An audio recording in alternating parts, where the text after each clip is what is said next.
survivors. And I just want you to know that even in this time, you can be encouraged and there is support and we love you. And just take this poem and receive it. And I'm just excited to be here. Sometimes we have to just give it up. When I witness a sister who can navigate the most difficult of systems in order to feed her children, or when I see her at a bus stop in the middle of the night, leaving one job just to go home to another job of cooking, washing, cleaning, dusting, fussing over some things that we would call a small thing, meaning she has a meaning and a reason to wake up with the sun and lay down with the moon and move and follow the sky until it fills with bright stars, ignoring the gray, because the possibility of rain, she has to form her back into an umbrella to protect the little ones from getting wet. My, oh my, how we women with no children seem to quickly forget how our mothers nurtured us into womanhood. And I saw her stripping brown paper bag and twisting them into rollers for our curls on picture day. And I saw her rubbing our elbows and our ankles with Crisco so we can look like brand new. And I saw her on one leg with one egg to still borrow and or bake. I saw her once fit a square-shaped problem into a rounded peg, looking for a solution. Evolution has been good to her. Superwoman, she be the answer for the weary. Clearly tackling the world with a spatula and a frying pan. And degrees come in the form of a bachelor's or a master's plan. But sometimes a woman is in need of her Bible, and I dare you to try to pry it from her hands, or she might be the chanting kind. I said she might be the chanting kind. Light a match, burn a candle kind. Or she might be handy with the leg, but handy a fan and some ashe. Or she might light up a cigarette because once of Wisconsin, all she knows how to get it done. She will name her kids after kings or queens, or defy the tongues of some folks and name her offspring Kayshawn, Cadillac, or Rashe. Well, I say we need to heed the power of that sister anyway, and she shines when the world wants her to fade. She never whines when it's her time to cascade and descend upon her throne to receive her crown on her own. And she grown and she prone to have your back because she down like that. And when we lack the skills to build and be productive, that sister shows up seductive enough, but never too much and luck ain't got nothing to do with it. She be a woman and blessed. A woman at her best.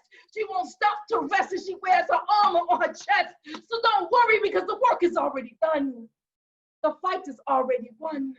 She be the almighty deliverer of our daughters and our sons. And sometimes, y'all, sometimes for your sister, your mama, your auntie, your cousin, your daughter, your grandmother, R-E-S-E-C-T,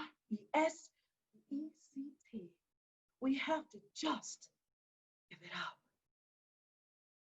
So here's a story coming at you next from a survivor in real life, in real time.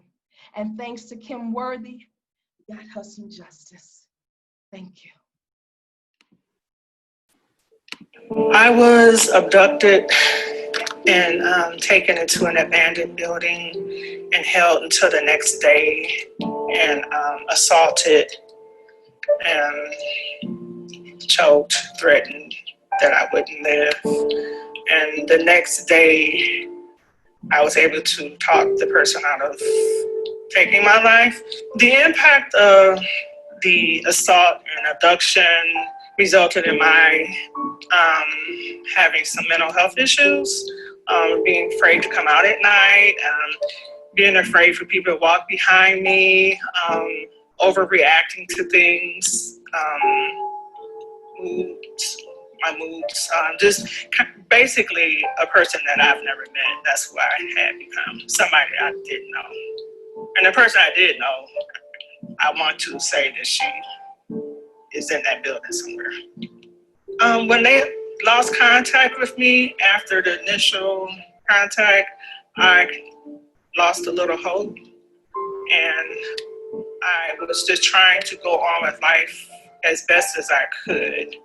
I heard about the rape kits 10 years ago, and I was hoping that one of the kids found would be mine, and eventually went to trial, and I was able to face the person who did this to me, and I was able to tell my story, and I was able to get closure from this and it was one of the best moments in my life, from a tragedy to a triumph. When my case went to court, it was brung out in court that the gentleman that assaulted and abducted me has 7 other victims in Detroit, Michigan. It also came out in court that he is being looked at in another state for 14 abductions and torture of other women. And so that was very impactful for me to know that I was being held by someone with that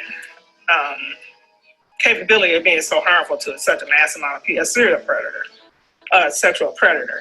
In regards to the work Kym Worthy is doing in this area, I think it is very, very important. It's impacting the lives of women like me to be able to get closure and to move on with their lives and to be able to tell their story. Someone's listening, and that's Kym Worthy. I am Kym Worthy, and I approved this message.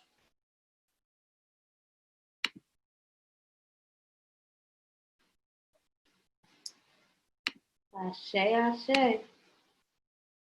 Isn't that a powerful story? And that's just one small sample of what Prosecutor Kym Worthy has done and has meant for the survivors in the city of Detroit and the county of Wayne. But not just survivors, for everybody. She has been a rock. She has been fearless. She has said things that need to be said, and she has done so unapologetically. She has that experience and the tenacity that we need to keep moving forward in this county. And so now I'm going to introduce to you Kim Trent, who will then introduce our Woman of the Hour.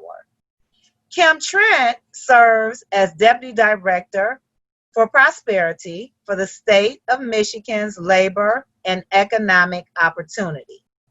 She has been a consistent womanist voice and political activist in our community, working on several high-profile campaigns ranging from Senator Stavenow's first election to the United States Senate to the adoption of a state ballot proposal in 2018 that has made it easier for Michiganders to vote. Kim served as the president of the AA 490 Core Committee, which you've already heard about, and this committee organized Black women in Detroit to raise more than $500,000 to process rape kits.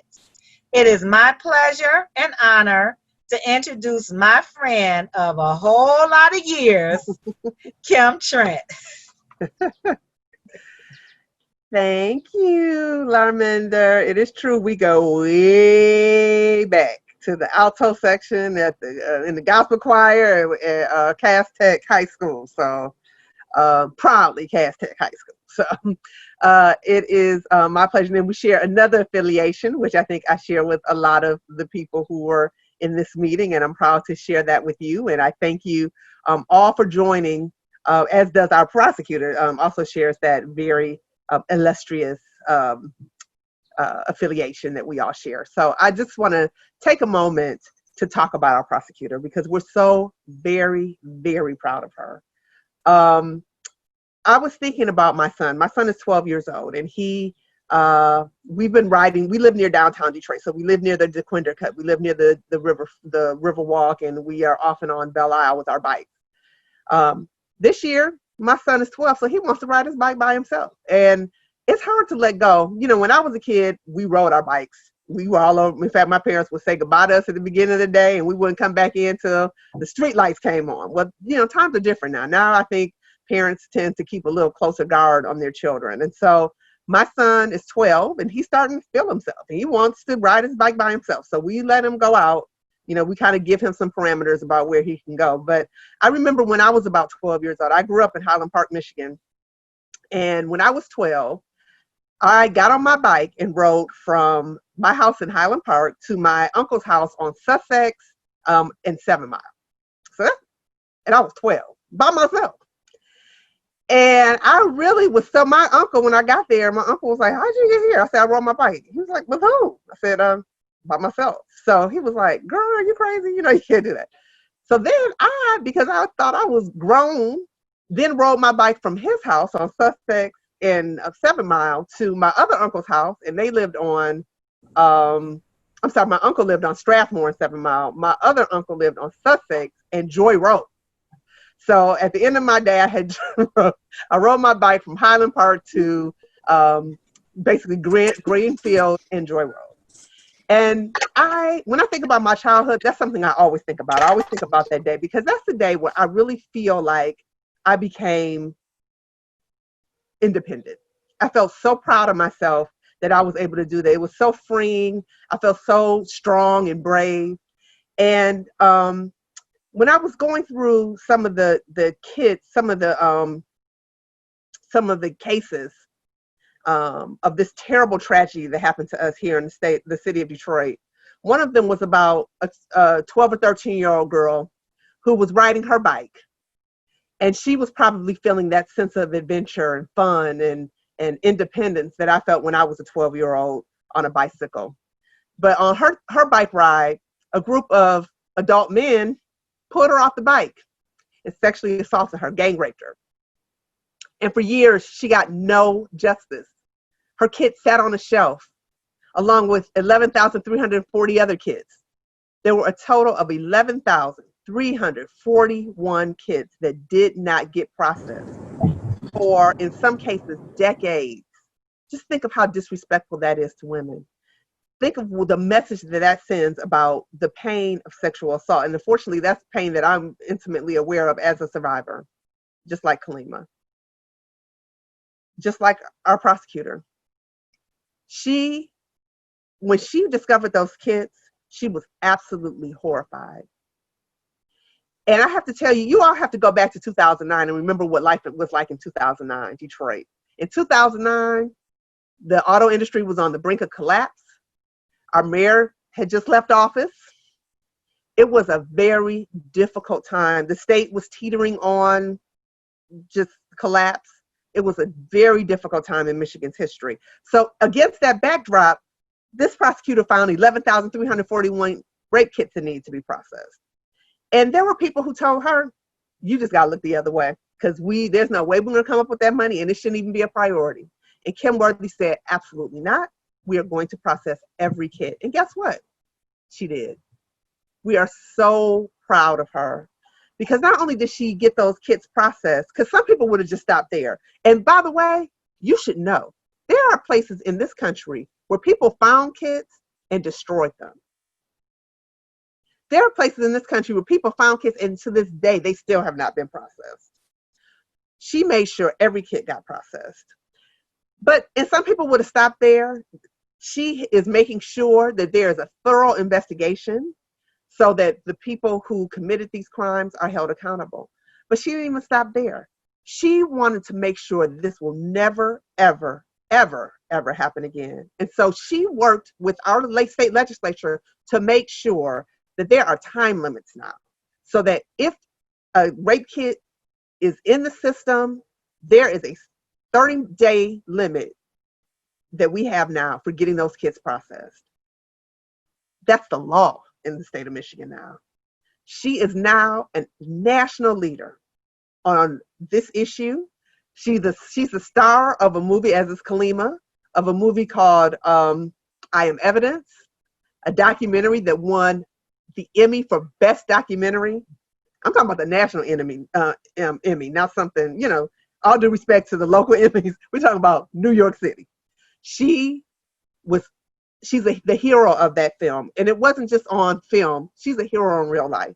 And so we are so proud. And that's just one sliver of the things that she has done as prosecutor.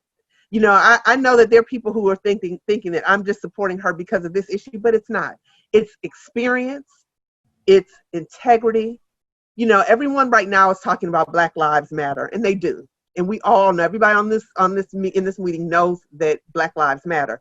But Kym Worthy, from the beginning of her career, has used her voice to go into court and prove that Black Lives Matter, starting with Malice Green. And so here in the city of Detroit, you know, the problems that we hear about in other communities with police brutality, early in the 1990s, she showed the world that that kind of brutality is not acceptable here in the city of Detroit. And she got a victory out of that. And not everybody was happy about that, by the way. You know, we look back on it now and it just seems like, oh yeah, she got that done, big deal. Trust me, there were people in the suburbs who were not very happy about that outcome. But Kym believes in doing what is right, both for victims and ultimately, the one thing that I think, and she'll talk about this when she gives her remarks, so I don't want to steal her thunder, but it's important for you to know, because there are people who are misrepresenting her record. It's important for you to know she also recognizes that when people are accused of a crime, they also have a right to justice. And so when there have been cases, when there's been a conviction that has not been, has been based on evidence that's false or based on testimony that's false, she has put together a whole division to ensure that justice is secured for people who have been falsely accused of crimes.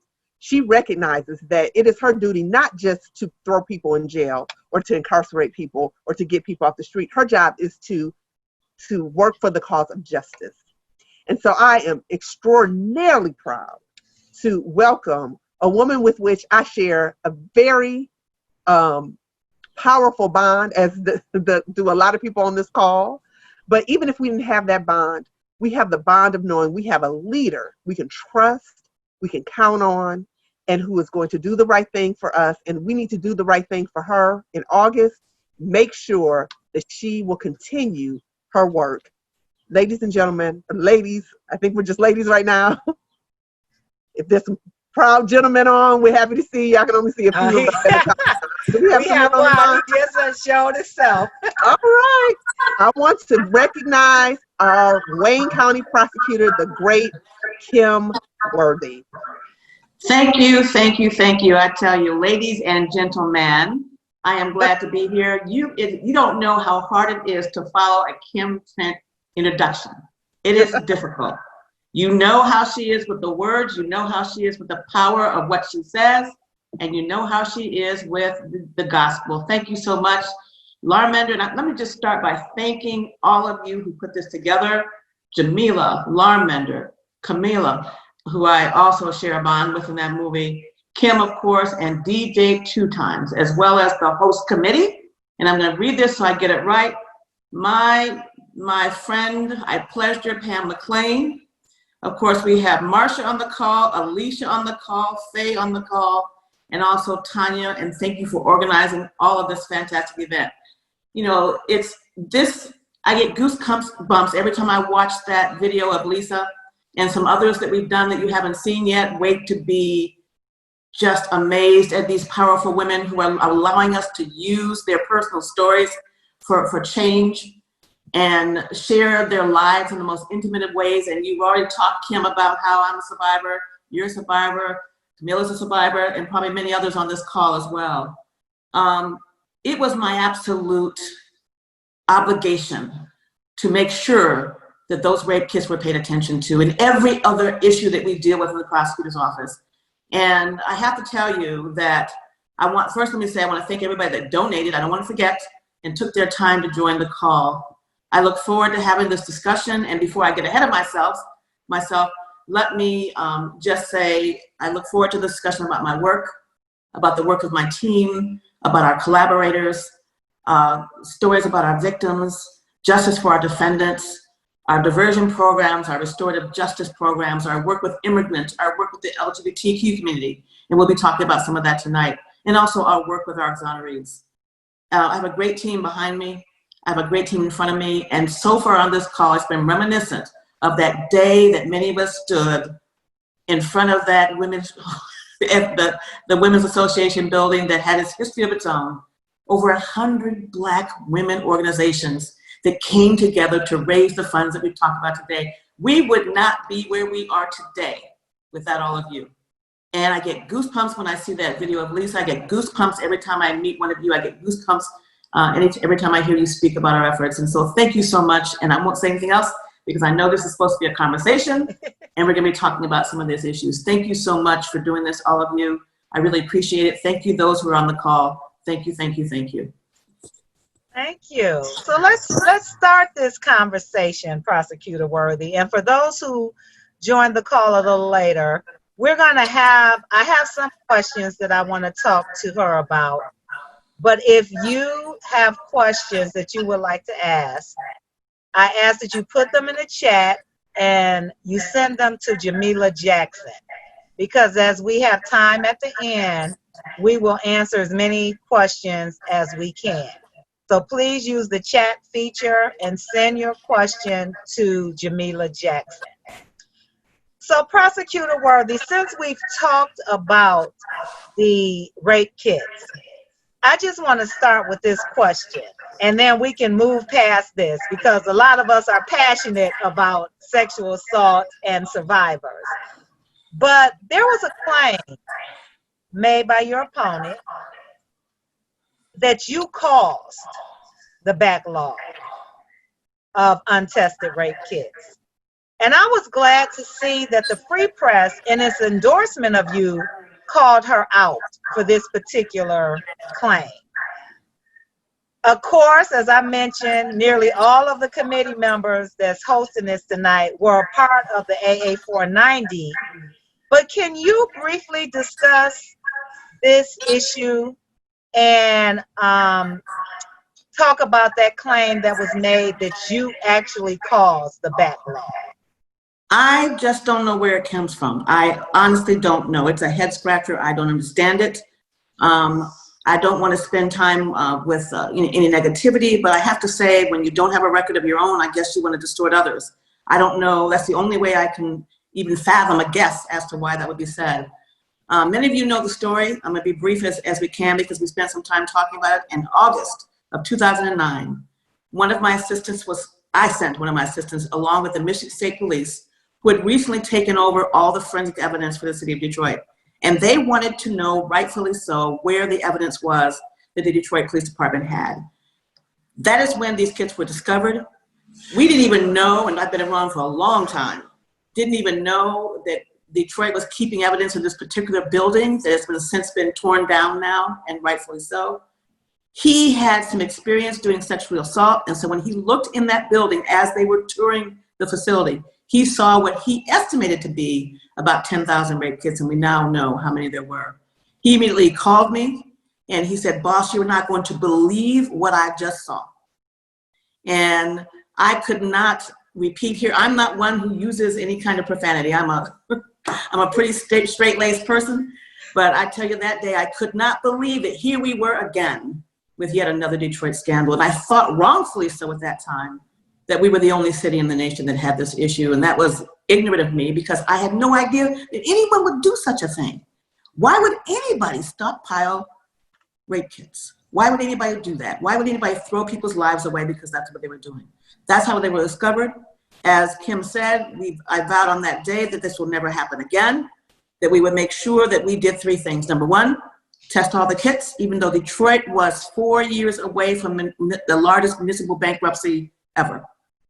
That we would make sure we brought justice to all of our survivors. And sometimes justice is just coming to court and knowing that people believe you when they didn't before. And we wanted to make sure, again, that we could track a rape kit through our state system. Because if you can track a package, let's say, that you order from Amazon, then we can certainly be able to track a rape kit through the system. And now Michigan is one of the few states, because of our work, that has a tracking system that you can track where every rape kit is, and the victim can even get in that system and find out where their kit is. So that's the truth of how we found it. We had to raise money. This has been talked about. I don't want to be repetitive. We had to raise money. We had no money. We had to partner with everybody that we could partner with, which eventually led to our partnership with AA 490, which was a powerful force to make sure all the kits were tested. And we now have 215 convictions, 215 rapists off the street of the city of Detroit, many of them having committed 10 to 15 other rapes just within our project. We've identified over 830 serial rapists just within our project. So again, these are powerful numbers. It's powerful work that you are part of. And that's the truth of what happened in August of 2009. We probably have about another 3 years to go to work on this issue. And we're proud to do so. Thank you so much for that. And I just don't think people really understand the serial rapist part. Yes. Because if somebody, one person raped 7 to 12 times, that is getting somebody off the street that had the capacity to damage so many people. And the other thing was, we were able to track that some of the predators had gone across various states. So yes. there were all of these other things that were impacted just by that tremendous effort. And we thank you so much again for that. So let's talk about, I know we're in an interesting time with Black Lives Matter movement and all the peaceful protests going on across the world after the death of George Floyd. And we're having this conversation about holding police accountable. Some may not remember, especially some of our younger constituents, that you were involved in one of the earliest cases tied to police brutality and the death of Malice Green, which Kym Trent mentioned earlier. Could you talk about your work in prosecuting these officers who were responsible for that death, as well as what your office is doing currently to hold police accountable? Yes, I'm going to try to keep this short so we have time for more questions, but it's such an important issue. I was a young prosecutor in 1992, and if you remember and set the stage, that is when Los Angeles was on fire because there had just been the acquittal of the police officers in the Rodney King case, and I think we remember that. But our case was even deeper than that. Our victim died as a result of being beaten to death by 2 white police officers with heavy Kym flashlights, which they've now outlawed in the Detroit Police Department. And we had no video, no cameras. It was the old-fashioned way. We used witnesses on the street and all the evidence that we could muster to convict these officers. And it stands as the first case in the history of the United States where on-duty police officers were convicted of murder. Since that day, I have been on a 28-year crusade for police reform and police brutality. And I have to say even further than that, we have a unit in this office, in our office, the only one in the state where we have dedicated prosecutors that their sole job is to prosecute police for misconduct, and also they prosecute people who hurt the police as well. They also prosecute misconduct. I can't think of the word. They also prosecute. I can't think of the word now, but anyway, so they spend time doing this every day. And to date, since just 2015, we have prosecuted over 70, we charged one yesterday, so over 70 police officers for misconduct. And what I was talking about is a public official misconduct is what I was trying to say before. So again, we're not afraid to do it. Again, in the last few years, over 70 police officers for sexual misconduct, for police brutality, for embezzlement, for fraud, for untruthfulness, for perjury, for bribery, anything that you can think of that's wrong. And also, again, we prosecute citizens who harm the police as well. So they spend their time doing that. It's called the Public Integrity Unit. And again, they are on it 24/7 and have been very busy lately. As I said, we charged another case yesterday. Thank you. And again, a whole unit who focuses on public integrity. That's innovation. That's the innovation and the creativity that I am talking about that's been exhibited consistently by our current prosecutors. We know that the system does not always do right by Black people. And to that end, they may not have received justice when they had their day at court. this is a consistent thing that we hear. What is your office doing for those who may not have received justice? We are not afraid to look at our old convictions. And back in 2006, I met a man in Dallas who was a Dallas DA who created one of the nation's first conviction integrity units. And when I listened to him talk, I listened to his passion, I realized I wanted a unit like that in my office. I wanted a part of my office to be, and prosecutors dedicated to, making sure that we look at anybody who thinks they were wrongfully convicted in Wayne County. We call it the Public Integrity Unit, the unit that deals with this. I hired someone that was nationally renowned in this work. I hired someone that knew what she was doing. This was her life's work to run this unit. This unit has 4 attorneys. It has 1 investigator and a half, so a full-time investigator and a part-time investigator, clerical support, and also it has some wonderful volunteers. We have now exonerated or dismissed cases in 20 different times. If we added up the years that these men have spent in prison, it would be almost 200 years. Unfortunately, we hold the record for the longest running exoneree who suffered in prison for 47 years for a crime he did not commit. So again, this unit looks at all of the wrongful convictions that people are saying that they were wrongfully convicted. They have to have a credible claim of innocence. We have received over 1,300 requests to look at their cases. We have looked at 700 cases and determined that those convictions were solid. We have others to look at. It's a very busy unit, very intense, very gratifying. And again, we have given 20 men back the semblance of their lives who are great supporters of ours. But we want to go further than that. We want to make sure that these exonerees, some who have been in prison for, like I said, decades, who don't have a driver's license. There was no internet when they went into prison. They want to be able to vote. They want to be able to do basic things that they weren't able to do. So we assist them in getting driver's license and other documentation that they need so they can get employment. Most of them are doing extremely well, but we want to be able to assist them further. We want them to have free tuition to continue their education. We want them to have housing.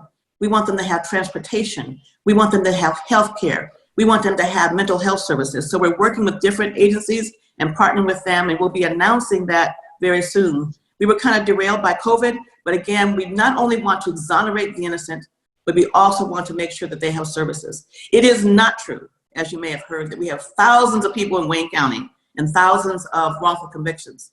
We have thousands of people that we have 1,300 that have asked us for assistance, and we invite them. We are the only office in this state that is doing this work and examining these convictions to make sure that we do right by folks, to make sure that proper justice is done.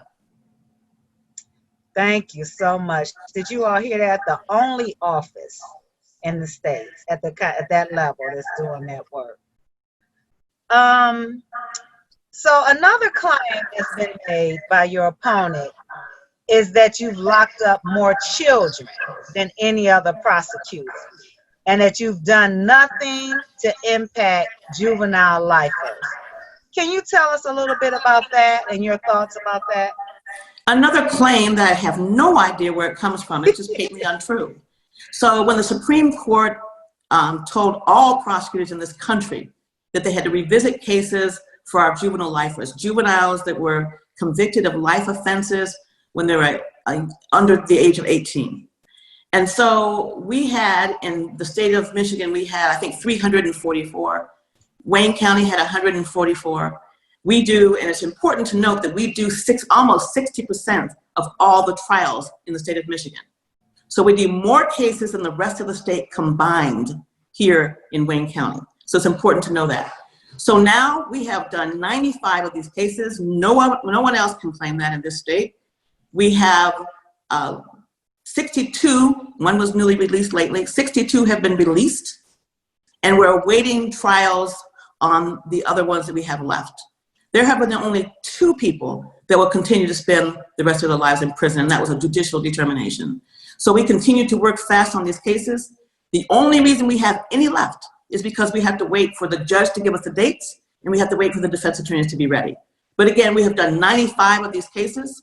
62 juvenile lifers have been released, and another 30 or so will be released as soon as they finish serving their sentences, their new sentences that they were given. So that's completely and totally false. But on the other end of the spectrum, I also want to talk a moment about the diversion programs that we have. And our office created, we started back in 2005 when nobody in the country was doing this. People thought we were crazy in the Wayne County Prosecutor's Office because we wanted to look at treatment, we wanted to look at diversion, we wanted to look at proactivity. We wanted to look at many alternatives to incarceration and giving people a second chance. So we have diverted over the last 15 years over 18,000 youth and adults from the criminal justice system. Over 18,000 youth and adults from the criminal justice system through our diversionary programs, whether it be truancy or teen court or young sexual offenders or young domestic batterers or adults who have been charged with lower level crimes and it's their first time offense.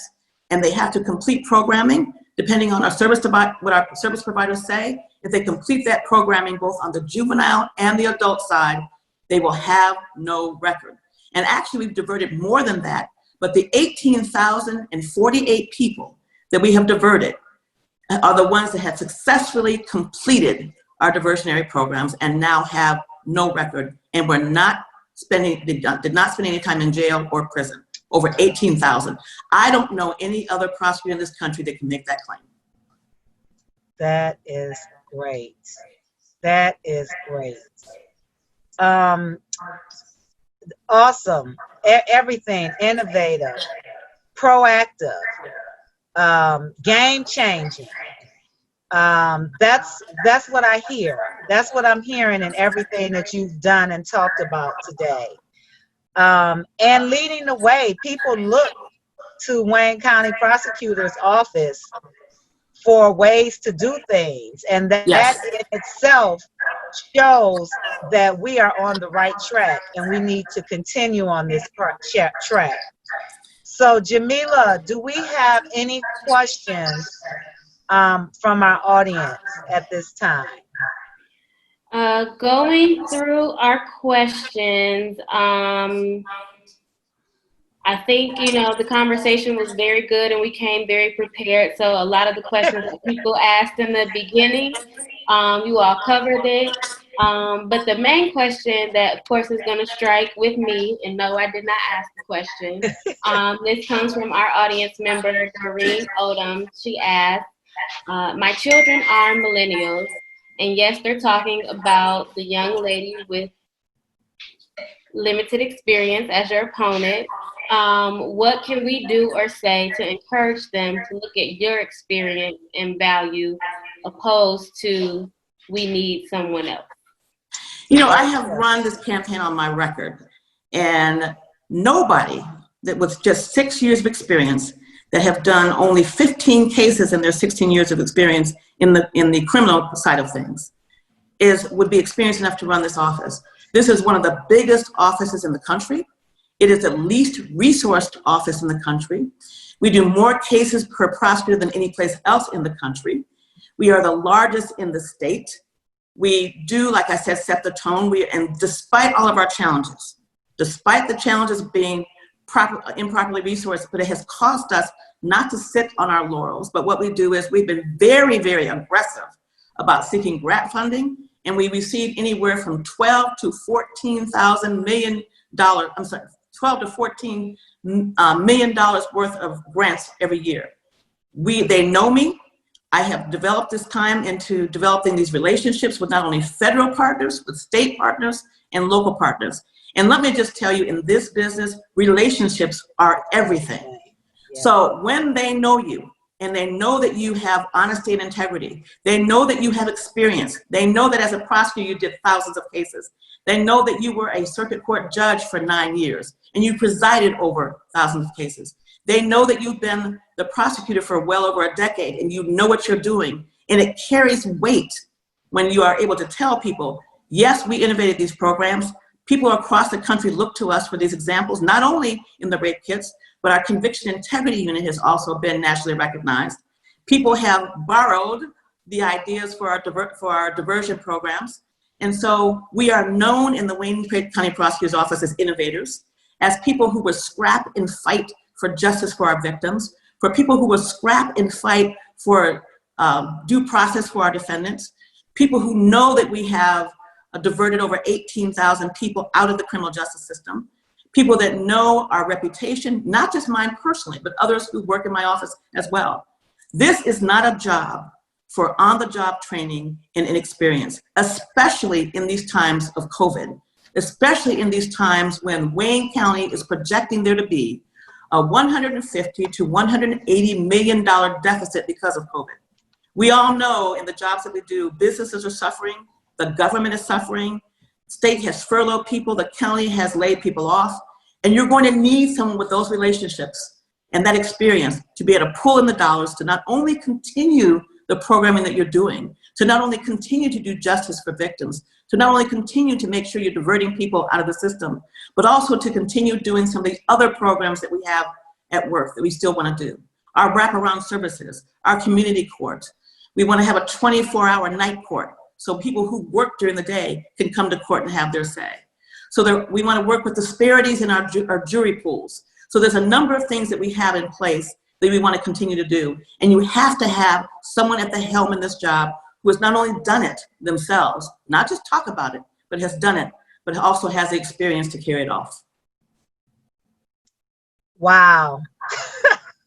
I think that says it all.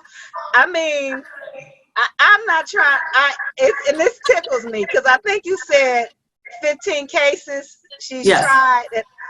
And you said we get 64% of the cases in the county. Is that what you Almost said? 60. And just so no one thinks that I'm making up numbers, we pulled this off of the court's computer. You can track every attorney that does work in the criminal division in Wayne County by putting their bar number in, and all the cases that they've been involved with pop up. So again, I'm not making these numbers up. Well, I think that's kind of, you could drop the mic. You can drop the mic on that. And I'm going to respect everyone's time. So Jamila, you can scan one more time for questions, but at this time, I'm going to turn it over to your campaign manager, Darcy McConnell, so she can give some words. And I mean, Prosecutor Worthy, you kind of just dropped the mic on that last piece right there. So let me turn it over to Darcy.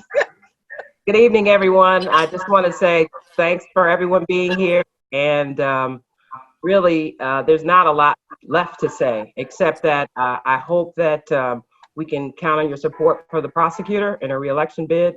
I also would love to get your help on the campaign. I did put in the chat my email address and my telephone number.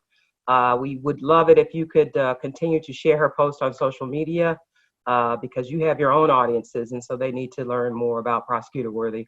But we're in the home stretch. We feel like we've been pretty aggressive in this campaign. So again, just thanks everybody for putting together a wonderful event and for taking time out to hear from the prosecutor.